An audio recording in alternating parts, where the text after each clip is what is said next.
ప్రభుజీ, సాధారణంగా ఏ తల్లిదండ్రులకైనా పిల్లలు బాగా చదువుకుని వాళ్ళు వృద్ధిలోకి వచ్చిన తర్వాత వాళ్ళకి పెళ్ళిళ్ళు చేసి ఆ తర్వాత మనవాళ్ళతో మనవరాళ్ళతో ఆడుకోవాలనేది ఎవరికైనా ఉండే కోరికే.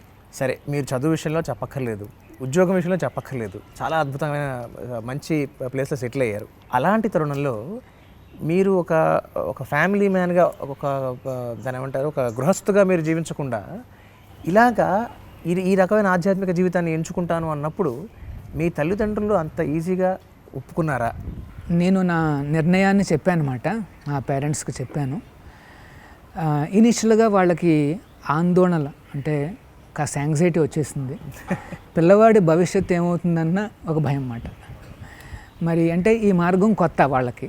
సో వారు ఇస్కాన్ బెంగళూరుకి రావడం జరిగింది. అక్కడున్న సంస్థను చూశారు, మన యొక్క ఆధ్యాత్మిక మరియు సామాజిక సేవలన్నీ గమనించారు. ఒక 3 రోజుల పాటు వారు అక్కడే ఉన్నారు.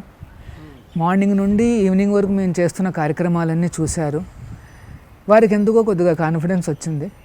ఇందులో దైవ అనుగ్రహం కూడా ఉంది, ఆ కృష్ణుడు అనుగ్రహం కూడా ఉంది. వారి మనసులో కాస్త నమ్మకం వచ్చిందన్నమాట. వచ్చి తర్వాత సరేరా, ఒక 1 సంవత్సరం 2 సంవత్సరాలు నువ్వు చూడు, తర్వాత నీకేమన్నా కాస్త అటు ఇటుగా అనిపిస్తే వచ్చేసాయి అనేసి చెప్పారన్నమాట. ఓహో.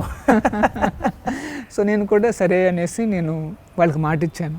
2 ఏళ్ళు 3 ఏళ్ళ తర్వాత మళ్ళీ అడిగారన్నమాట, మరి ఏంట్రా నువ్వు వెనక్కి వస్తావా అంటే, నాకు అంతా బాగానే ఉంది, నేను ఇక్కడే ఉంటాను అంటే ఇంకా ఆ రకంగా వారు ఒప్పుకున్నారన్నమాట. స్వామి శ్రీల ప్రభుపాద వారు అసలు భగవద్గీతని భారతదేశం వెలుపల ప్రచారం చేయాలి అన్న సంకల్పం ఆయనకి ఎందుకు కలిగింది? అలా కలిగిన తర్వాత వారు చేసిన మొదటి ప్రచారం ఎక్కడ జరిగింది? భగవద్గీతలో కృష్ణుడు ఏమంటాడు అంటే, పితాహం అస్య జగతః, నేనే ఆల్మైటీ ఫాదర్ని అని చెప్తాడు కృష్ణుడు. చాలామంది ఆల్మైటీ ఫాదర్ గురించి వాళ్ళు సెర్చింగ్ చేస్తున్నారు అన్నమాట, వెతుకుతున్నారు. ఇక్కడ భగవద్గీతలో కృష్ణుడు చెప్తున్నాడు, నేనే అందరికీ తండ్రిని అన్నాడు. సో ప్రభుపాదుల వారి నమ్మకం ఏమిటంటే, ఆధ్యాత్మికంగా ఆ తండ్రి ఎవరు అంటే ఆ శ్రీకృష్ణుడే. శారీరక పరిస్థితులకు అతీతంగా అందరికీ తండ్రి ఆయనే అన్న నమ్మకం ఉందన్నమాట. అంతేకాదు ఆయన గురువులు భక్తి సిద్ధాంత సరస్వతులు వారు ఆదేశించారు ప్రభుపాదుల వారిని, ఏమని, నీకు ఇంగ్లీష్ మాట్లాడడం వచ్చు, ఇప్పుడు నువ్వు ఈ భగవద్గీత భాగవతాలను నేర్చుకున్నావు, మన జ్ఞానాన్ని, ఈ విస్తృత జ్ఞానాన్ని మొత్తం ప్రపంచమంతా ఎదురుచూస్తోంది, నువ్వు మొత్తం ప్రపంచమంతా ప్రయాణం చేసి ఇంగ్లీష్లో ఈ భగవద్గీతను భాగవతాలను ప్రచారం చేయమని ఆదేశించారన్నమాట. సో భక్తి సిద్ధాంత సరస్వతులు వాళ్ళ అభిప్రాయం ఏమిటంటే, మొత్తం ప్రపంచమంతా దీనికోసం ఎదురు చూస్తోంది అని. సో ప్రభుపాదుల వారు వెళ్ళినప్పుడు ఆ మాట నిజమైంది. అందరూ ఆకలిగా చూస్తున్నారన్నమాట.